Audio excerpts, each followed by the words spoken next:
En el mundo de la ufología existen miles de casos diferentes, pero quizá lo más interesante es que en muchos de ellos se pueden sacar patrones en común. Y aunque esto no significa que tengamos certezas, y suelen ser solo conjeturas, es intrigante cómo nos da a pensar que quizá otras personas en otros lugares y otros tiempos pudieron ser testigos del mismo fenómeno.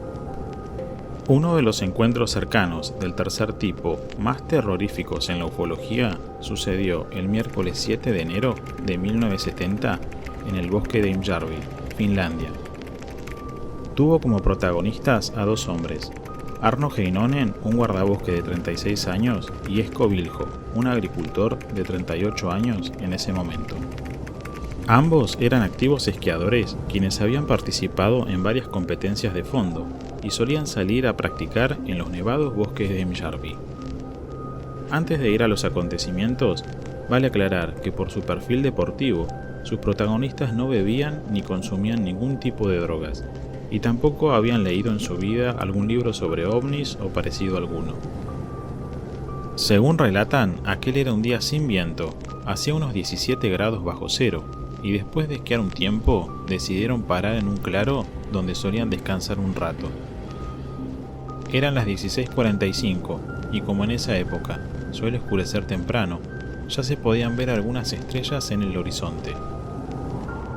Cuando llevaban no más de 5 minutos descansando, empezaron a notar un leve zumbido. Al levantar la vista, observaron una luz que cruzaba el cielo. Venía desde el norte, y para su sorpresa, la luz hizo una amplia curva y terminó acercándose a ellos desde el sur. La luz quedó prácticamente frente a ellos, y empezó a descender a medida que el zumbido aumentaba. A medida que se acercaba, pudieron apreciar cómo una especie de nube la rodeaba, y al acercarse más, a casi 15 metros, divisaron que en realidad se trataba de un objeto metálico de forma circular. En su base tenía 3 hemisferios, en forma de triángulo, y una especie de tubo de unos 25 centímetros. Posteriormente, calcularon que el ovni tendría alrededor de unos 3 metros de diámetro. El objeto bajó hasta casi 4 metros del suelo. El zumbido cesó, y a continuación comenzó a proyectar una luz en forma de tubo, como las que se ven en teatros. Una niebla rojo-grisácea descendió sobre el lugar. Los hombres afirmaron quedar petrificados, pero lo más impresionante fue lo que apareció en medio del rayo de luz, un ser que los observaba fijamente.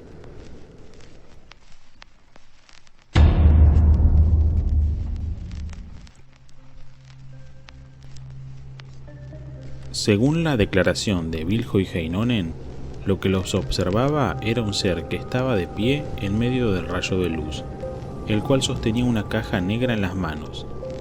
Dicha caja tenía un círculo en el medio del que emanaba una potente luz amarillenta y pulsante.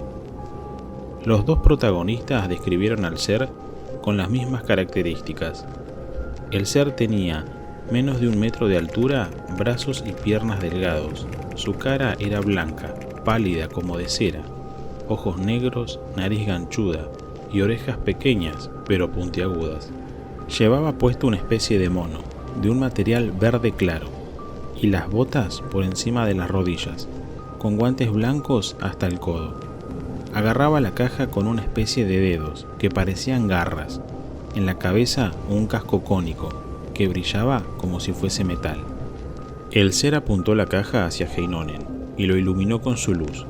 La luz era pulsante y tan fuerte que era cegadora.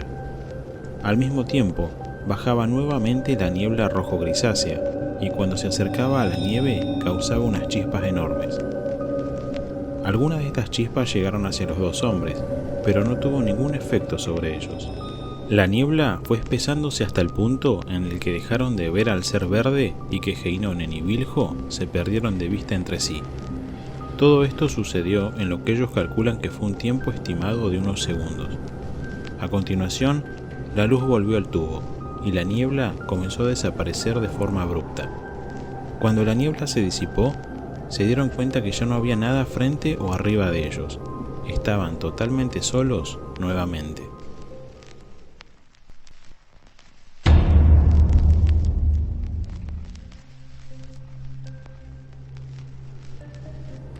Luego de estar en silencio durante unos minutos, quizá tratando de entender lo que acababan de presenciar, Heinonen empezó a notar que la mitad derecha de su cuerpo, la cual había sido impactada por la luz, estaba insensible y entumecida. Al intentar moverse, cayó al suelo y posteriormente comentaría que le dolía la pierna derecha y no sentía absolutamente nada desde los pies hacia arriba. Tuvo así que quitarse los esquís y, con la ayuda de Viljo, y después de 2 horas de caminata, volvieron al pueblo que quedaba a 2 kilómetros.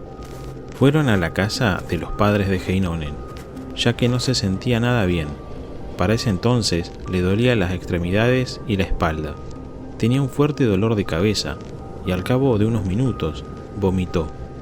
Además tenía dificultades respiratorias y su orina era de color negro, síntoma que se mantuvo por más de 2 meses. Ambos protagonistas fueron atendidos por el doctor local Pauli Kajanouja, quien pudo comprobar en el caso de Heinonen su estado de shock. Algunos de sus síntomas eran presión baja, dolores en las extremidades, dolor de cabeza, falta de equilibrio y también pudo atestiguar cómo Heinonen tiritaba por momentos, pero sin presentar fiebre. El doctor le prescribió calmantes en un principio, y al ver que con los días los síntomas no se iban, le dio también un medicamento para la circulación sanguínea. Los síntomas no mermaron, y a pesar de que se consultó a distintos médicos, nunca se pudo saber concretamente lo que le sucedía o un diagnóstico médico. Heinonen durante meses apenas comía, y no recordó lo ocurrido aquel día del incidente hasta tiempo después. Era como si tuviera lagunas mentales por momentos. Síntoma muy común cuando experimentamos sucesos traumáticos. Pero en una carta que le envió al ufólogo Sven Olaf Fredriksson, quien pertenecía a un grupo ufológico ya extinto llamado Hikov, afirmaba que, tiempo después, volvió al lugar del incidente. Pero posterior a eso, se empezó a sentir aún más enfermo, lo cual le generó un rechazo a acercarse a ese lugar. Previamente al incidente, el estado físico de Heinonen era atlético, y posterior al mismo le era imposible trabajar ya que se fatigaba al más mínimo esfuerzo. Esto lo motivó a solicitar un subsidio al gobierno, el cual tiempo después fue denegado.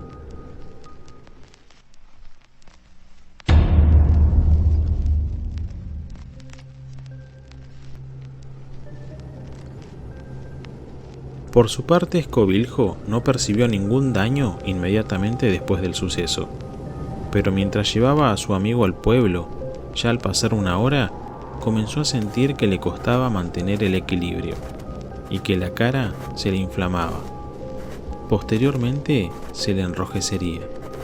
El doctor Kajanouja lo notó también en estado de shock.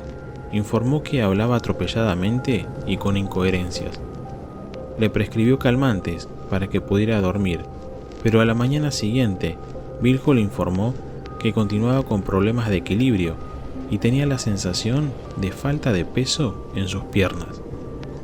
No solo la cara se le enrojeció con los días, sino que también sus manos y pecho. Como también le sucedió a Heinonen, Viljo tuvo dolores de cabeza que le duraron varios días. 5 días después del incidente, Viljo comenzó a experimentar dolor e inflamación en los ojos que no se le iba, por lo que tuvo que ir a un oftalmólogo y se le recetó un colirio. Posteriormente fue regularmente a controlar su salud con el doctor Kajanouja, ya que después de bañarse, su cuerpo se ponía rojo por completo, incluso semanas después del incidente.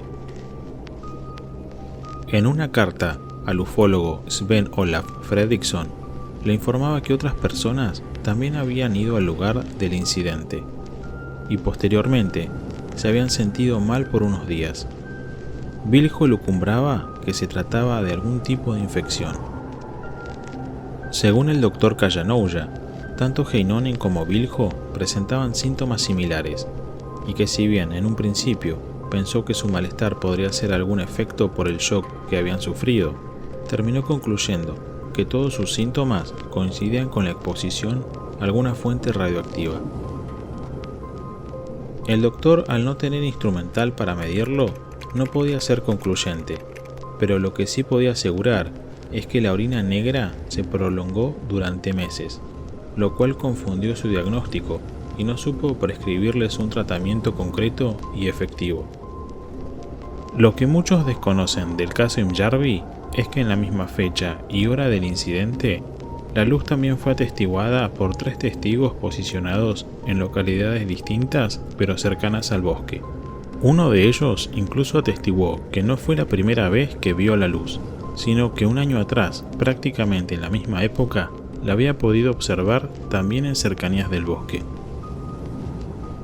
Con el paso del tiempo, ambos protagonistas intentaron hablar lo menos posible del incidente. Consideraban que aquel día habían sido testigos de algo único e inexistente, y tenían miedo de que la gente se les burlara. Tiempo después, un semanario sueco juntó a Viljo y Heinonen en el lugar del incidente para hacerles una nota al respecto. Lo sorprendente fue que ambos protagonistas, junto con el traductor que habían traído, comenzaron a experimentar el enrojecimiento de las manos a minutos de estar ahí. Heinonen tuvo que retirarse del lugar al empezar a sufrir fuertes y repentinos dolores de cabeza, lo cual interrumpió la entrevista, y esta fue la última vez que ambos protagonistas estuvieron juntos en el lugar de los hechos.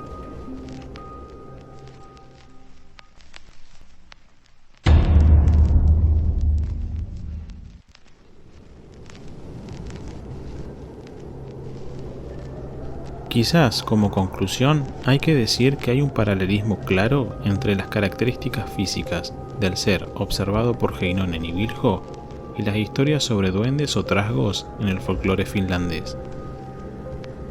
En cuanto a los casos ufológicos, existe una gran casuística sobre seres humanoides que llevan en sus manos objetos que emiten luz.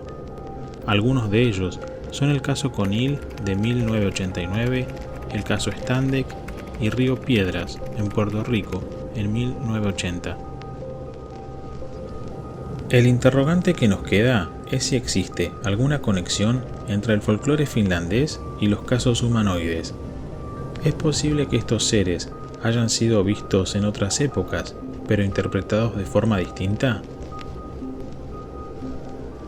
Quizá algún día tengamos la respuesta.